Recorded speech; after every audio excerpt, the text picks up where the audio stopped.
भक्तो योगी नमो नमस्ते नमस्ते नमस्कारं श्रीगते ब्रह्मानंदं परं सिद्धं केवलं ज्ञानमूर्तिं बृंदातीतं गगन सदृशं तत्मरादिलक्ष्मीं नित्यं सर्वशास्त्रीयुतं भावातीतं तिरुगुण्डै सद्गुरुतं नमामि चैतन्यं शासनं व्योमातीतं निरञ्जनं नादबिन्दुफलातीतं तस्मै गुणमय मंगलं गुरुशब्दरूपनां प्रकाश मंगलम शब्दाधार शब्द निवास करने परम दयाल सतगुरु दयाल की अमृत में वाणी काना द्वारा पान करो। राम सतगुरु देव जी महाराज की अमृत में वाणी मुखार बन द्वारा पान करो। राम सतगुरु देव जी महाराज सतनाम निज नाम स्वरूप देखते दे देखते अनुभव करो श्रवण करो मनन करुणम चित गुरु दयाल को मुझे हृदय पद सन्निध साधु के आर्य मोक्ष सब धरती कागज करम सब मन कलम कटाए सात समुंद शाही सतगुरु गुण लिख्या अंतर जामी की जान बारंबार हे राम जी महाराज बारंबार हे राम हे राम हे राम हे राम रक्षा करो रक्षा रक्षा।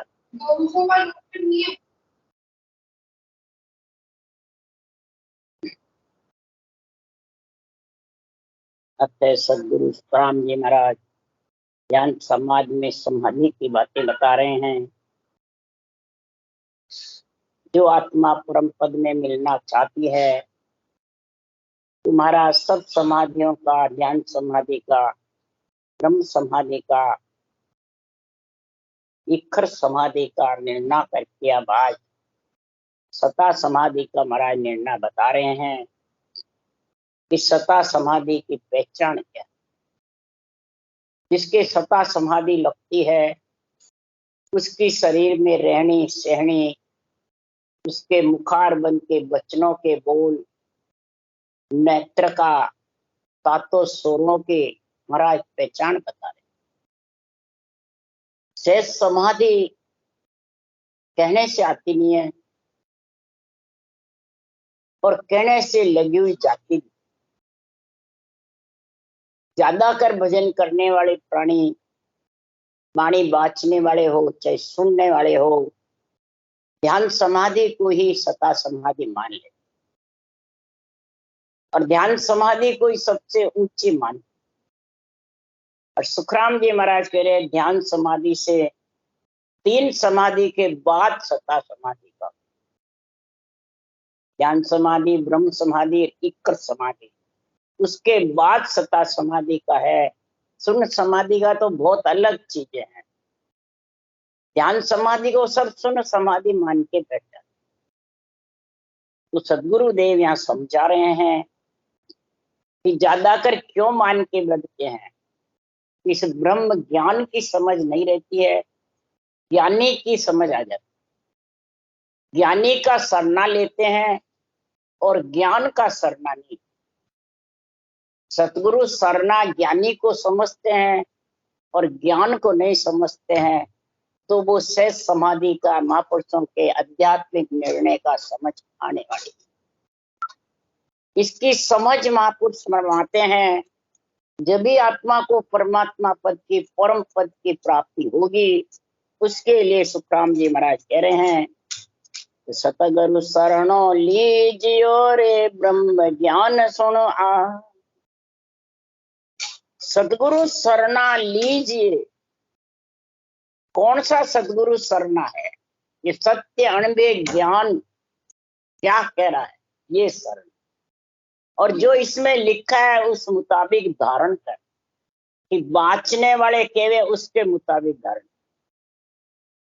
बाँचने वाले तो स्वार्थ की मर्जियां जो बातें करेंगे, बेरंग अरत करके लोगों को भरमा देंगे। तो महाराज फरमाते ब्रह्म ज्ञान सुन करके और करना ले एक ब्रह्म ज्ञानी की बात को मान। ये यहाँ दो पहलू है। 2 पहलू में जब तक सतगुरु का सरने में, ब्रह्म ज्ञान में तेरे बुद्धि नहीं है, विवेक नहीं है, तब तक सुखराम जी महाराज कह रहे हैं कि ऐसो ज्ञान प्रकाशो आई, ब्रह्म नैण जा खुलिया, परम धाम जब सूझे। ऐसा ज्ञान जब घट में प्रकाश होगा ब्रह्म ज्ञान का, तब महाराज फरमाते हैं ब्रह्म नेत्र खुलेंगे। ब्रह्म नेत्र कब खुलते हैं? तो ब्रह्मंड में। और उश्वास की क्रिया जबरदस्त होती है, और ब्रह्म ज्ञान में उसका महाराज फरमाते हैं प्रेम उमड़ उमड़ करके आता है। जो सुनता है आध्यात्मिक निर्णय या बांचता है, बांचने से भी आ जाता है, सुनने से भी। पर सुनाने वाला आध्यात्मिक निर्णय चाहिए। अगर वैरंग करता है तो फंस जाएगा, भ्रमित जाएगा। उसके लिए सुखराम जी महाराज कह रहे हैं ये मेरे ज्ञान में गुण है। राम जी महाराज का ज्ञान है, तो ज्ञान के लिए कह रहे हैं कि बांधा मोह में ओ गुण आयो, कलवश तले जाय नर बंचे, सोई पड़वा पायु। मेरे में भी ये सहज समाधि का, सारी समाधि का गुण कब आया? सुखराम जी खुद के लिए कह रहे कि कल वृक्ष जैसे जाके तड़े जाके के जो भी इच्छा करते हो वही गुण प्रकट। तो इसी प्रकार ये कल वृक्ष रूपी ज्ञान है केवल का या ज्ञानी है, ये यहाँ जब तक समझ में नहीं आएगी। सुखराम जी कह रहे मैं भी कल वृक्ष नहीं। कल वृक्ष का गुण तो मेरे में जब आया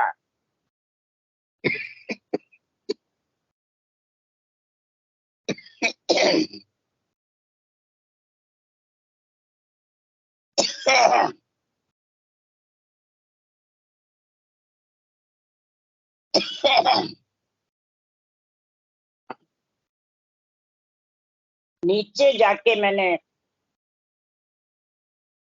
इच्छा जाहिर की। तो इच्छा से जब तक अलग नहीं होगा, जब तक इससे समाधि आड़े। तो महाराज फरमाते इस ज्ञान में सब प्रकार के गुण। मेरे केवल ज्ञान में, कलवृक्ष रूपी ज्ञान में वैकुंठ जाने का भी है, नरक में जाने का भी है, नर से नर में आने का भी है, और नर से परम मोक्ष में जाने। इसमें सब गुण भरे पड़े। इसलिए सुखराम जी महाराज यह निर्णय कर रहे हैं कि तेरे को भजन करके, वाणी बाँच करके, सुन करके कहाँ जाना है। उसके लिए सुखराम जी कह रहे मेरे ज्ञान को, सबसे प्रथम मेरे ज्ञान को निज मन माय अंतर में लेवे, सोई गुण प्रगटे माई। निज मन से अंतर में ब्रह्म ज्ञान को उतारे, और निज मन निज ज्ञान को सूपे, ज्ञानी को, ज्ञान को, तब ये सहज समाधि का गुण प्रकट होगा। ये गुण है, ये गुण प्रकट होने के लिए निज मन को, निज ज्ञान को छूना। तो निज ज्ञानी को, तो यहाँ ये फर्क है। ये फर्क होगा, निज ज्ञानी को सूझ जाए तो कभी भी महाराज फरमाते से समाधि का आनंद आने वाला। विधि है, नियंत्रण आ जाएगा, पर ध्यान समाधि से आगे नहीं जा। ब्रह्म नेत्र भी खुलने वाले। इसलिए सुखराम जी महाराज कह रहे हैं तो जे नर झूठ जान से मोने से झूठी नर पावे, साच जान कर शरणो गए से अमरापुर जावे। मेरे ज्ञान को बेरंग रख करके और झुटलाते रहते हैं, बाहर लोगों को भरमाते रहते हैं, वो सीधे महाराज फरमाते हैं कहाँ जाएंगे? झूठा नर पाने वाला सदगुरुदेव फरमाते झूठा ही कहलाए। और झूठे गुरु के साथ रे झूठा ही शिष जा। झूठा शरीर है, नासवान देही है, इसके साथ नासवान देही वाले देही के साथ मट्टी में मिल जाएंगे, और आत्मा भोगती है। इसलिए सुखराम जी महाराज कह रहे हैं कि मेरे ज्ञान को सत्य मान करके और जो धारण कर लेता है वो अमर लोक में चला जाए। और निंदा करे तके नर निंदक से नीचा पड़ पावे, और महिमा करे जके नर जुग में सो बैकुंठा जाए। जिसके भक्ति नहीं और महिमा करेगा इस केवल ज्ञान की तो बैकुंठ में चला जाए। इतना महाराज गुण बता रहे इस केवल ज्ञान का। ये कलवृक्ष रूपी केवल ज्ञान है। और निंदा करने वाला सीधा निश्चापड़, सीधा नरक। इसलिए सुखराम जी महाराज रे के सुखराम सुनो सब भाई, भाव जिसो पड़ है जग माई। महाराज के जिसको जैसा भाव है अंदर में वैसा ही गुण प्रकट होता है। भाव खचा सुखराम के सब नर फूटा ढोल। भाव मेरे केवल ज्ञान से खच गया और बाँचने वाले मूर्ख ज्ञानियों के फंडे में पड़ जाता है। जो बेरंग अर्थ करते हैं वो सब मूर्ख ज्ञानी, चाहे अपने आप को वो पूरे समझते हो चाहे कितना ही समझो, बेरंग जितना भी अर्थ करोगे सब मूर्ख ज्ञानी। वो परमात्मा को भोला समझते हैं और परम मोक्ष की बातें करते हैं। बस हमारे को तो परमात्मा ने पूरा कर दिया, बस ऐसी बातें करते रहते हैं। अब कोई भी पूछता है भाई रटना हमारे को कहते हो आपकी क्यों नहीं चलती है, कई होशियार होता है सुनने वाला तो पूछ लेता है, तो हम तो पूरे हो गए, हमारे तो अब रटना थक गई। एक बार जब जोधपुर में सम्मेलन था तो वाणी बाँचने वाले रटना करने वाले बहुत इकट्ठे हुए, सब तरफ से चारों तरफ से। तो मैंने 1 घंटे का रखा, भाई जितने भी गुरु बने हुए हैं बाँचने वाले वो सब इकट्ठे हो जाओ और 1 घंटे तक रटना चलाओ, देखे मालूम पड़े किसकी रटना। तब कहा भाई चेलों को बिठा सकते हैं, हमारे तो रटना चलती नहीं। चितारण वाले हो चाहे जगतपाल हो, पवन डॉक्टर हो, कटले वाले हो, सब जितने भी थे सब का रटना के लिए कोई तैयार नहीं था वहां।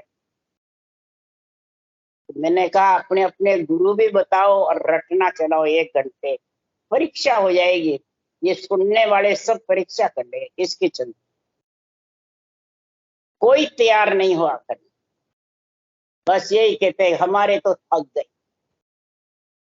इसका मतलब है महापुरुषों का लाखा ज्ञान आगला तोलर आगे समझ बतावे, एक साख ऐसी ले डारो किसको यहाँ रख।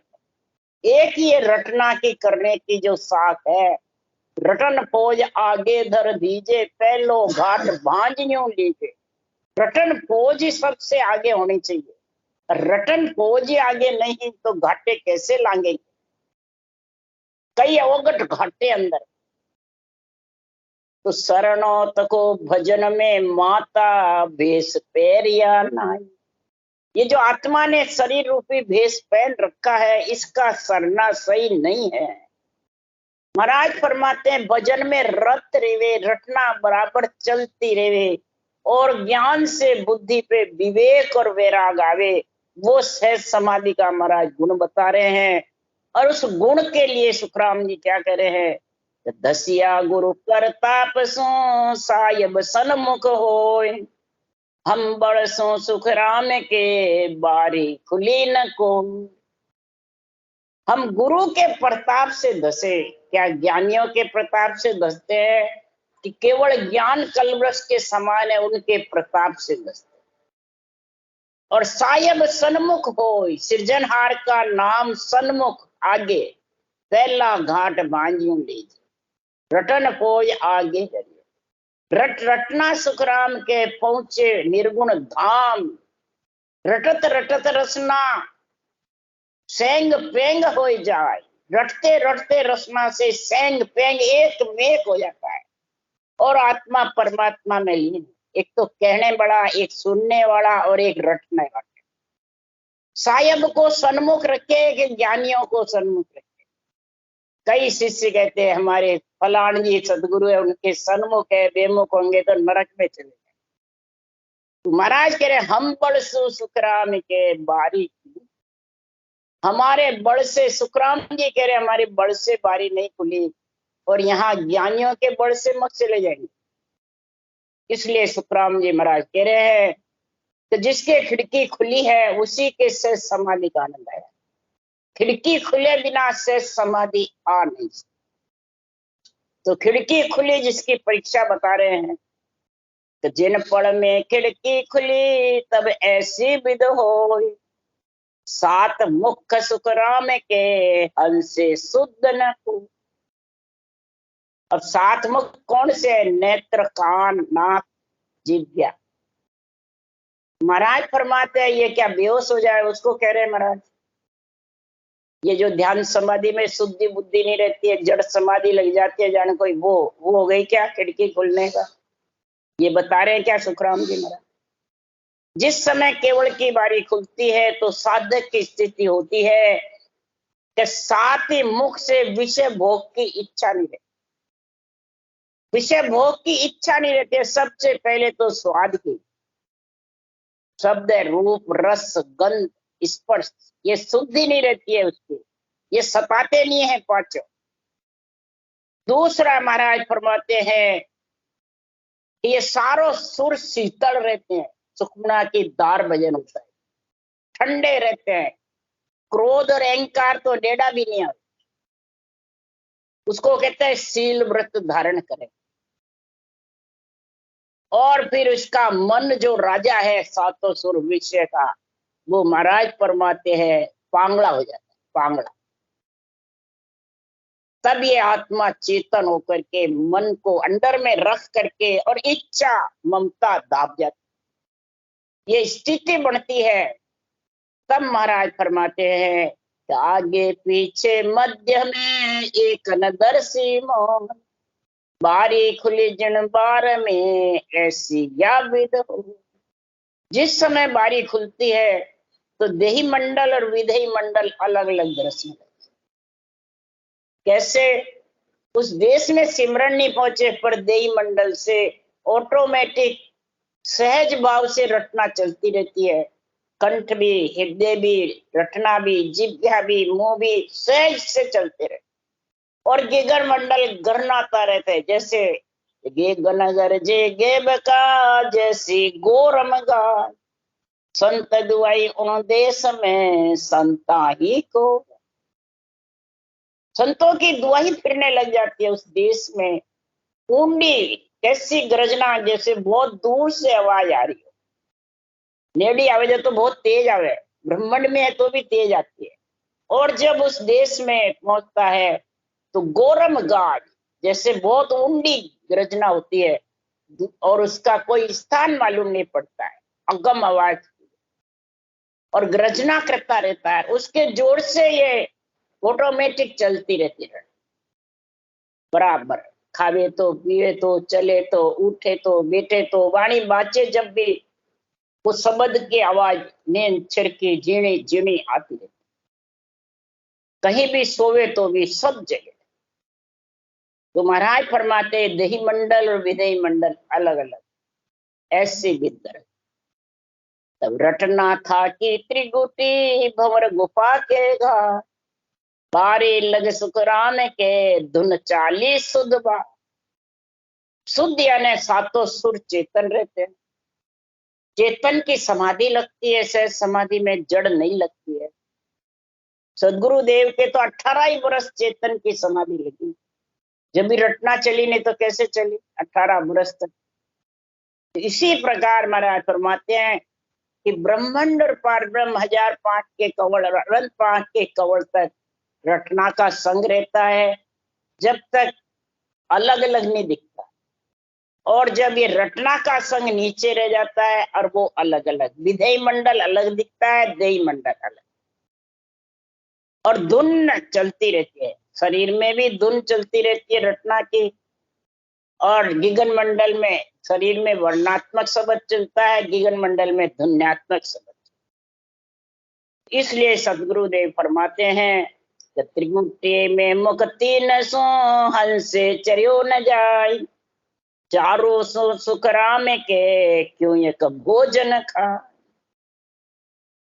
सदगुरुदेव फरमाते हैं उदाहरण देके, जैसे 3 मुंह से, नाक से, महाराज फरमाते हैं अपने आप लेते हैं, आंख भी, नाक भी और कान भी।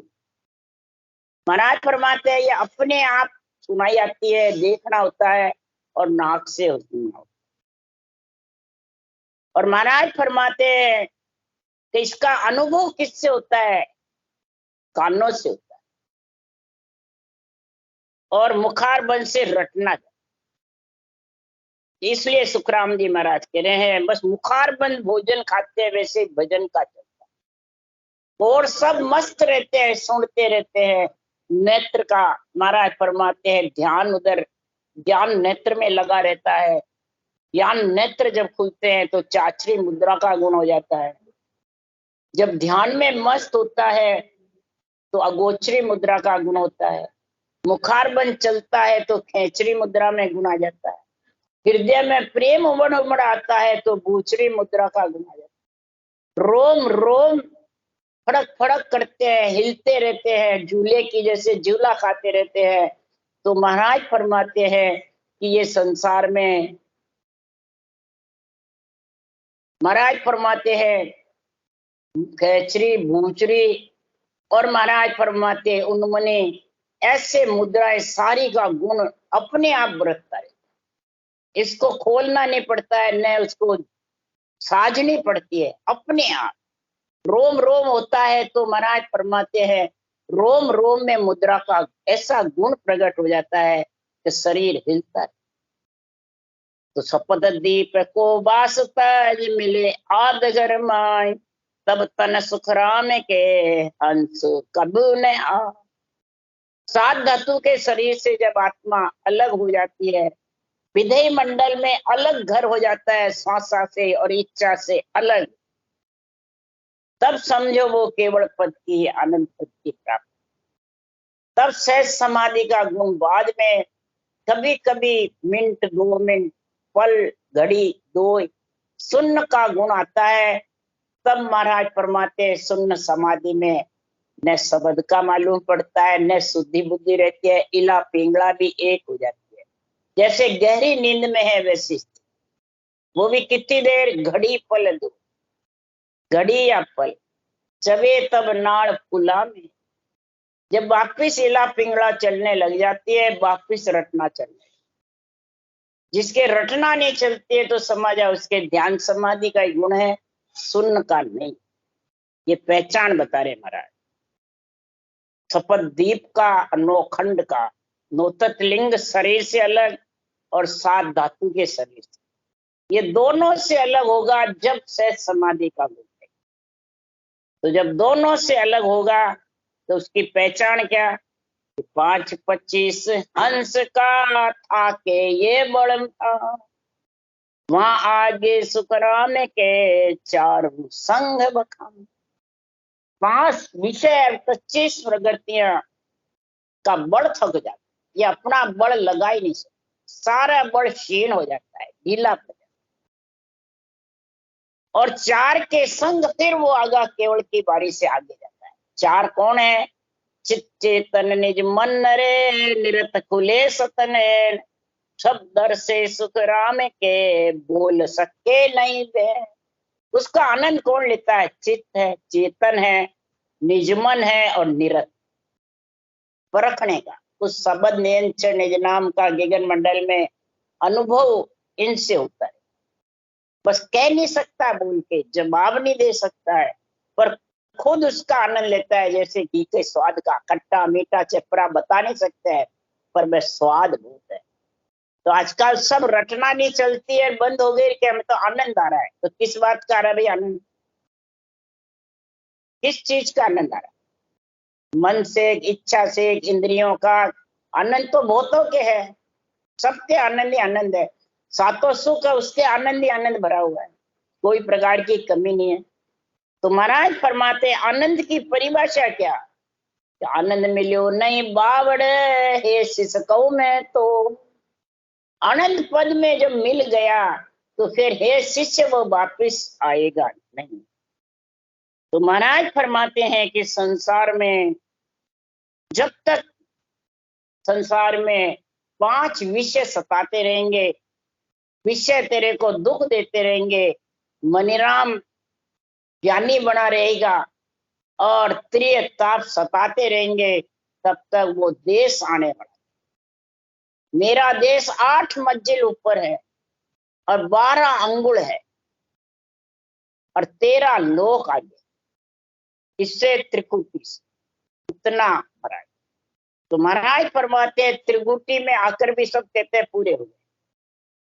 12 अंगुल भी हाथ से नाप लेते हैं, 12 अंगुल ब्रह्मांड तक, तो 12 है, ये हो गया। तो ये हाथ का बताया गया महाराज ने, 12 अंगुल है, 12वां कमल पार ब्रह्म का हज अनंत 5 का कवल भंवर गुफा बारी सिद्ध शिला, ये 12वां कवल, ये 12 अंगुल है। और 8 मंजिल है, 5 विषय और 3 ताप और 13 लोक है त्रिकुटी से आगे, अजर लोक, भजन लोक, अनंत लोक, ज्योति लोक, ये सब लोकों का महाराज ने वर्णन किया। इसलिए सुखराम जी महाराज कह रहे हैं ये सारा पहचान चित्त, चेतन, निजमन और निरत, ये 4 लगाना तो वहां होता ही नहीं। सूरत का मतलब निरत यानी परखना, और चेतन आत्मा मन के बस में नहीं रहती है, मन को अंदर में रखती है, और निजमन इसका वो करते हैं, और चित्त उसका निश्चय करते हैं। गगन मंडल में अगम आवाजों का, गगन मंडल में घूरे जिसका, ये सब कान सुन के आनंद। महाराज फरमाते भंवर गुफा आसन रहे, कहा गुंज धुन होय, दर्शे सब सुखराम के गिगन तमासो मुँह। ये भंवर गुफा में महाराज फरमाते ऐसा शब्द की गुंजार होती है, गुंज शब्द बिना भजन करे गर्जना करती रहती है। भंवर गुफा का अनुभव ये तमाशा, यहाँ तक महाराज फरमाते हैं आकाश मंड को जीत कर गयो गिगन को फोड़। आकाश मंड बजर फोड़ खोल करके तो गिगन में गया, पर गिगन को केवल की बारी खोल करके आगे धसेगा, तब उसकी पहचान महाराज फिर बता रहे हैं कि भंवर गुफा को छोड़ के उड़े हंस 3 बार, 3 लोक सुख राम के खाली भया विचार। इस भंवर गुफा को छोड़ के जो आगे बढ़ता है केवल की बारी खोल करके, तो उसकी पहचान क्या, पिंड खंड ब्रह्मांड और पार ब्रह्म खाली पड़े, शून्य हो जाते, ढीले पड़ जाते। ऐसी स्थिति महाराज फरमाते हैं बिल्कुल निर्बल कैसे होते हैं, उसके लिए महाराज ने साफ आगे लिखी है। ध्यान समय सुन संत की आधे ठंडी हो, मस्तक से ते अत रहे कर पारख कम। तो ये 1000 पाठ के कौल की समाधि का वर्णन है। अनंत पाठ के समाधि का वर्णन महाराज लिख रखे हैं। इखर समाधि जो लगती है उसके लिए सुखराम जी महाराज कह रहे हैं तो दिन दिन दिन दिन महाराज फरमाते हैं शिव सो जाय मिल्या सगती सो शिव मिल सगत कहाई, भंवर गुफा में दिल मिल बिछड़त ना खेलत हिल मिल। शिव और शक्ति एक में, यानी सूरत और सबत, सगत यानी चेतन हो जाते और हिल मिल और वहां खेलते आनंद लेते भंवर गुफा। ये भंवर गुफा की स्थिति। और भंवर गुफा से आगे की महाराज बता रहे हैं कि संसार में निरअंश को निज अंश है, फिर जीणे सो जीण, बाजा सुन सुखराम के थाके अनहद बीन। बिल्कुल महाराज फरमाते हैं वहां जीने से जीना ऐसा निर्बल गरीब बना रहता है कि बाजा भी नहीं सुनता है, न अनहद थाकी, सब थक जाए, निरंश अंश। महाराज फरमाते कोई चमत्कार चैन ज्योति उजाड़े कुछ नहीं, बस सिर्फ जीने से जीना, बिल्कुल जीना जीना, शब्द की आवाज आती रहती है और रटना सहज सिमरन चलता है। बिल्कुल कोई प्रकार की इंद्रियों पे, शरीर पे, लीलाड़ पे, सिर पे कोई बोझ नहीं रहता, बिल्कुल हल्का। कैसे होता है कि पावन तोता देत है हंसा के अस्तूल, जहाँ घी बिन सुखराम के गोरस घर घर। महाराज फरमाते हैं कि इस प्रकार से पावन यानी हंसा का जो श्वास है जरा खाली बेता है, कुछ भी नहीं है। कई जने कहते हैं हमारे तो कुछ भी नहीं है, जने ऊंश्वास सांस ऊंश्वास भी नहीं आ रहा है। कई जने तो आके ऐसी बातें करते हैं, ये नहीं किसी के होती नहीं है, बहुतों के है। ये निर्मल है महाराज के ज्ञान में जिसका प्रेम है जबरदस्त, और आध्यात्मिक निर्णय प्यारा लगता है, बेरंग अच्छा ही नहीं लगता है, उसकी ये स्थिति जरूर बनती है। क्यों परम मोक्ष तो जाएंगे, कलयुग में बहुत जाएंगे, तो ऐसी स्थिति बढ़ती है। तो कई कहते हैं हमारे ऊंचा सांस का समझ ही नहीं क्या करे, तो उसके लिए सुखराम जी महाराज कह रहे बिल्कुल थोथा बहने लग जाता है। घी के बिना, जैसे गोरस में दही में घी रहता है और उसको भिगो लेते हैं जबरदस्त, तो घी अलग हो जाता है और छाछ अलग हो जाता है। बस घर घर शरीर गोरस की जैसे, छाछ की जैसे, पिंड खंड ब्रह्मांड और पार ब्रह्म छाछ के जैसे रहता है, यानी इसमें कोई चिकनाई नहीं है न कुछ नहीं। और बस गीगन मंडल विधेय मंडल पोरा लगता रहता है, जैसे सुदर्शन चक्र का राजा अमरीश के पोरा लगा, वैसे अगम आवाजों का पोरा रहता है, और सारा शरीर उसमें गिरा रहता है और रटना चलती रहती है। बस उसके विषय रस प्रिय ताप ये सब उसके अंदर से, इच्छा शक्ति ममता सब धाप जाती है, धीरे धीरे उसके तेज से सब ढीली पड़ जाती। जैसे दही बिलोयर काढ़ियो न्यारो कियो हलाय, पवन सो सुकराम के यूं हंस बिछड़िया मां। दही को बिलो करके जैसे सारा निकाल देते हैं, अगर अध कचरा रह जाता है तो न तो घी निकलता है न छाछ, तो अध बिचली कूलर बुरी दोनों दिन सोई जाए।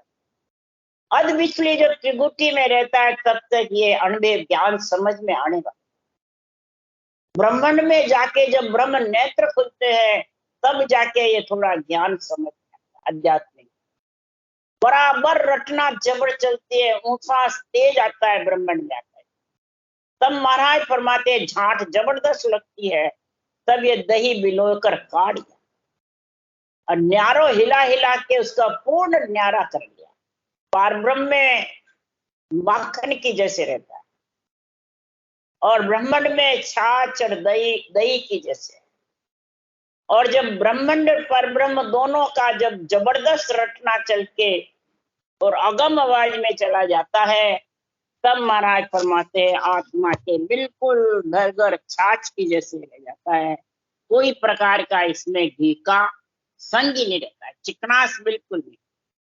इसलिए सदगुरुदेव फरमाते हैं जब तक चिकनास बिल्कुल खत्म हो जाता है और घी को तार करके और सरस 16वां घी बन जाता है, वो कभी उसमें फिर बदबू नहीं आती है, कभी आत्मा जन्मने मरने में नहीं आती है।